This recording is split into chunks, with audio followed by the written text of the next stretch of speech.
Ты часто спрашиваешь меня на стримах в комментариях, в какие игры помимо Соника мне нравится играть. Чтобы уже наконец поставить точку в этом вопросе, я расскажу в этом ролике о своих 5 самых любимых играх. Играх, которые повлияли на меня и на мою жизнь. Но прежде чем начать, позволь немного отступлений. Хей-хей, чуваки, зацените, какой подгон мне сделали Cougar. Это самое топовое кресло Cougar Armor S. Давайте скрывать его.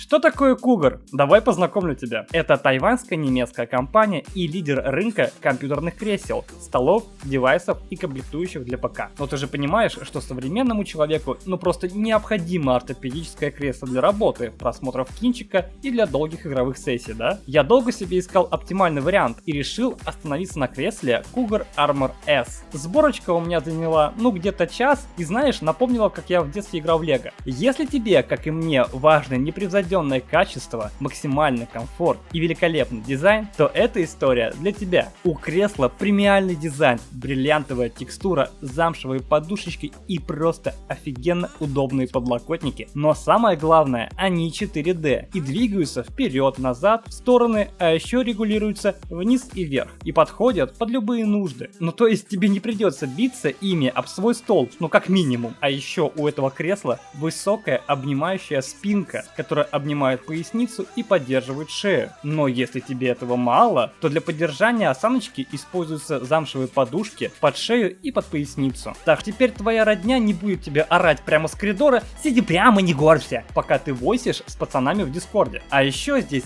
газлифт 4 класса, самый продвинутый на сегодняшний день, между прочим. Поднимай и опускай кресло сколько тебе захочется. Если надоест сидеть, то можно и полежать. Спинка откидывается на 180 градусов и прочно удерживает тебя. Кресло очень комфортное и идеально подойдет, если ты играешь в игры, занимаешься дизайном или работаешь в офисе. А также по промокоду MEF20 по ссылочке в описании вы можете купить любую продукцию Cougar со скидкой в 20%. Ты привык слышать, что игры — это приятное времяпрепровождение. Для кого-то это просто отличный способ убить свое время. Но наверняка у самого были игры, после которых ты начинаешь по-другому относиться к жизни, к себе и другим людям. Первой яркой, запоминающейся и любимой игрой для меня стал Assassin's Creed 2. Это был далекий 2009 год. Я был еще подростком, но отчетливо помню анонс и релиз игры, которую так многие ждали во всем мире. После первой части, которая во многом показалась мне странной, но любопытной, Assassin's Creed 2 стал настоящим окном в прекрасный мир Италии эпохи Возрождения. Пережив отличные приключения вместе с Эцио Аудиторе, я навсегда полюбил красоты Венеции и ее архитектуру. Возможно, оно и неудивительно, учитывая, что я сам живу в городе, который называют Северной Венецией. Но я до сих пор не теряю надежды своими глазами увидеть настоящий город на воде, со всеми его достопримечательностями. Отмечу, что эту любовь также закрепил не менее любимый Sonic 2006, в котором имеется город Селиана, созданный по образу Венеции. Что касаемо самого Ассасина, настоятельно рекомендую ее тем, кто любит колоритных персонажей, динамичный геймплей и отличный интригующий сюжет, который расскажет тебе о человеке, который имел беззаботную жизнь и в один миг потерял все. Это одна из тех немногих игр, где мы можем прожить жизнь героя от самого начала и до его конца. К сожалению, Ubisoft не удалось повторить успех Assassin's Creed 2, поэтому он остается драгоценным камнем данной серии. Наша жизнь прекрасна, брат. Великолепно. Вот бы она не менялась. И никогда не меняла нас.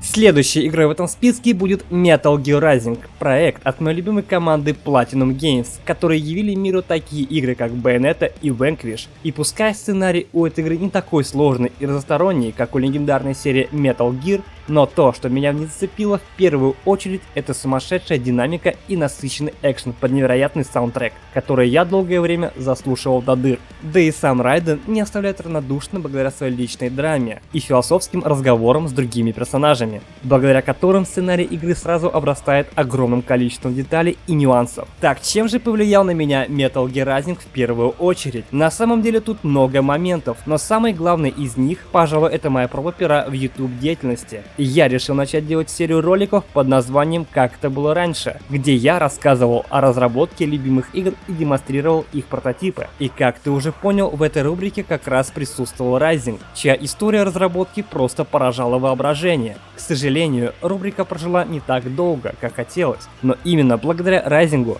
я начал вести полноценную работу на YouTube, и сейчас сижу рассказываю тебе эту историю.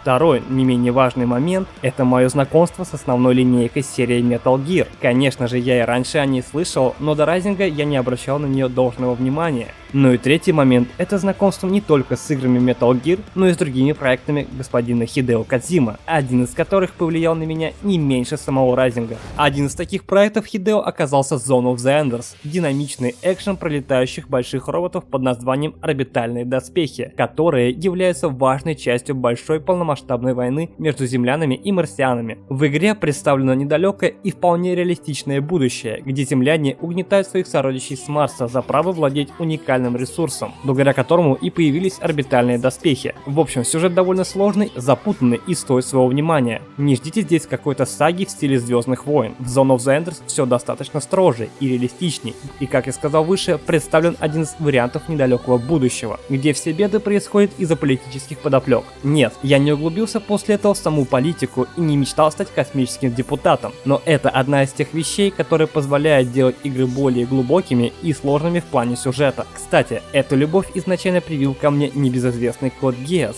где огромные боевые роботы и политические разборки идут рука об руку, а Zone of the Enders лишь усилила мой интерес к этой теме. Но в этой истории имеется другой главный ключевой момент, который впоследствии повлиял на меня. Это любовь к мехам. Я перепробовал очень много различных игр, пересмотрел тонну аниме, в которых присутствуют мехи, и, к великому сожалению, мало кто делал концепт красивых, легких и изящных роботов из-за непопулярности этого жанра по всему миру. Меня никогда не привлекали тяжелые наземные мехи, как Metal Gear Solid, Armored Core или Front Mission, поэтому Zone of the Enders стал для меня особенной в этом плане. Сам Хидео-сан одобрил мой выбор, когда я явился к нему с этой игрой, пока остальные окружали его Metal Gear'ами и донимали меня вопросами, а что же это за игра.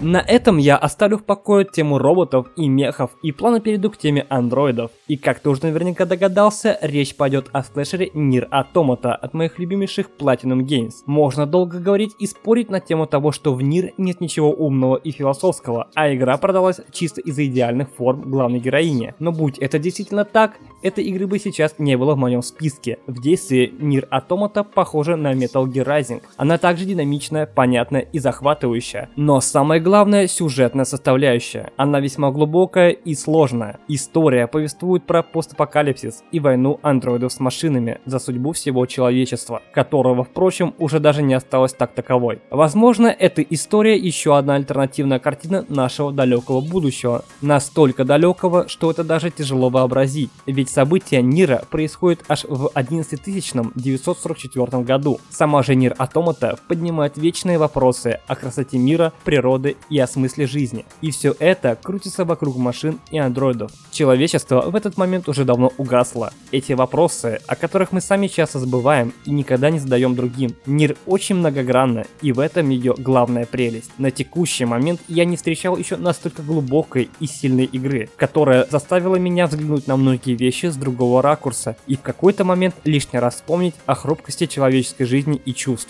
Если ты любишь глубокие философские темы с нотками драматизма, то эта игра тебе однозначно зайдет. Внезапно Sonic Adventure. Удивлен или не очень? Но именно эта игра повлияла на меня и на мою жизнь больше всего. Я не буду очередной раз рассказывать про ценность Adventure в серии Соника и как эта игра круто изменила путь ежа, но надеюсь, что ты просто со мной согласишься, что она была лучшим из всего того, что выходило от Sonic Team. Если что, вот тут ролик, как я вообще познакомился с этой игрой. Первое, что сделал Adventure, это укрепил мою любовь к этой серии. Я начал основательно следить за вселенной Соника. Впоследствии я ворвался в русский фэндом и стал еще глубже изучать мир ежа. Второе – это увлечение моддингом и хакингом. Благодаря Adventure я стал разбираться в структуре игры и создавать свои собственные наработки. В итоге это повлияло на мой выбор института, а в будущем на мою профессию. Теперь я работаю в геймдеве, как хотел когда-то много лет назад. Но на этом влияние Adventure, да и Соника в целом не заканчивается. Я нашел много отличных друзей, дорогую мне половинку, которая разделила мои увлечения со мной, стал одним из руководителей крупнейшего русского сообщества в России и многое